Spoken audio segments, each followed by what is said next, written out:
Neuroplasticity is the ability of the brain to change in response to experience or to learning new skills or learnt behaviors. And in pain management, there are learnt behaviors that may not be good for managing one's pain.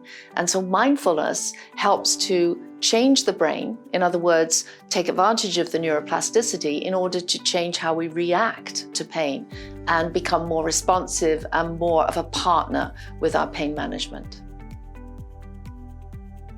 The management of chronic pain has really evolved in the last few decades. Essentially, in the last decade, it's become understood that the mind has a huge role in how the body responds to pain, how it fears pain, how it anticipates pain worsening, and so on. So in reality, what we're now doing is taking into account the mind in managing pain overall, not just doing it at the body level with procedures and drugs and physiotherapy, but also taking into account how the mind responds and changing how the mind responds.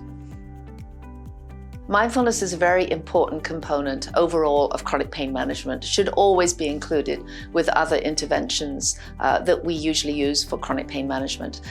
How the mind reacts to the information that pain is ramping up, usually with fear, anticipation, and so on, usually expands what's happening at the site of pain, makes it worse, makes the suffering worse.